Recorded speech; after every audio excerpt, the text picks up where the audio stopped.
Bonjour, ici Peter Moore pour The Plot 9/11. Avez-vous entendu parler de l'Islande récemment? Non? Pourquoi? Si quelqu'un croit qu'il n'y a pas de censure actuellement, qu'il nous dise pourquoi on a tout su au sujet de ce qui se passe en Égypte, en Syrie et en Libye, et pourquoi les journaux n'ont absolument rien dit sur ce qui se passe en Islande, eh bien, écoutez bien ceci. En Islande, le peuple a fait démissionner un gouvernement au complet. Les principales banques ont été nationalisées et il a été décidé de ne pas payer la dette contractée par ces dernières auprès des banques de Grande-Bretagne et de Hollande, dette générée par leur mauvaise politique financière. Une assemblée populaire vient d'être créée pour réécrire la Constitution, et tout cela pacifiquement. Toute une révolution contre le pouvoir qui a conduit à cette crise. Voilà pourquoi rien n'a été publié. Depuis plusieurs mois, puis même on pourrait dire depuis 2 ans, là, on n'a pas vu grand-chose. Que se passera-t-il si les citoyens du monde en prenaient exemple? Brièvement, voici l'histoire des faits. 2008, la principale banque du pays est nationalisée. La monnaie s'effondre, la bourse suspend son activité, le pays étant banqueroute. 2009, les protestations citoyennes contre le Parlement font que des élections anticipées sont convoquées. Elles provoquent la démission du premier ministre et en bloquent de tout le gouvernement. La situation économique désastreuse du pays persiste.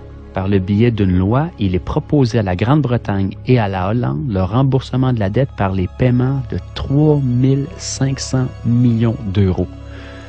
Un montant qui doit être payé mensuellement par toutes les familles islandaises là, pendant les 15 prochaines années, un taux d'intérêt de 5 %.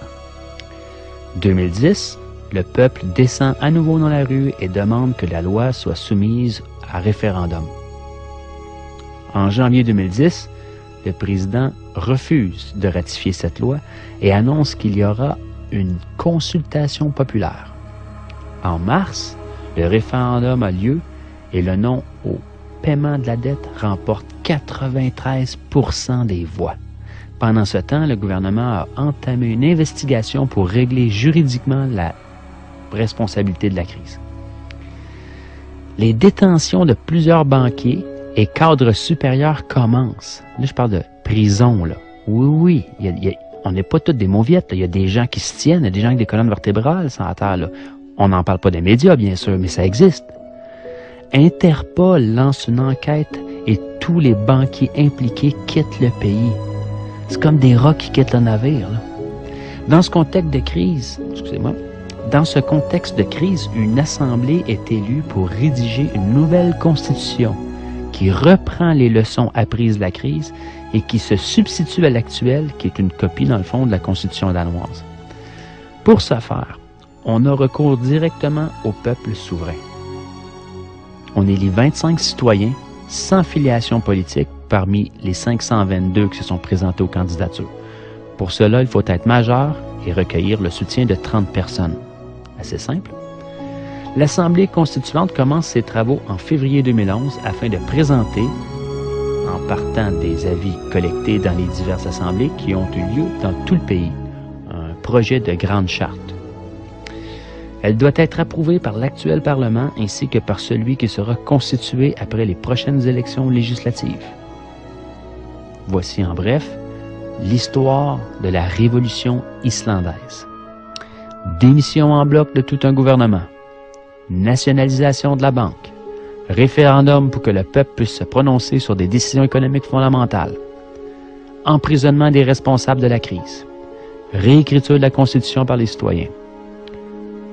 Nous a-t-on parlé de ça dans les médias européens, canadiens, américains, japonais, dans le monde, partout? Est-ce que les médias de masse ont même touché au sujet? En a-t-on parlé dans les débats politiques, radiophoniques ou télévisés? A-t-on vu des images de ces faits à la TV? Bien sûr que non. Il y a ben trop de monde qui regarde. Le peuple islandais a su donner une leçon à tout le monde entier en affrontant le système et en donnant une leçon de démocratie au reste du monde. Les sources, c'est la liste Parti de gauche 84 par Forum civique européen.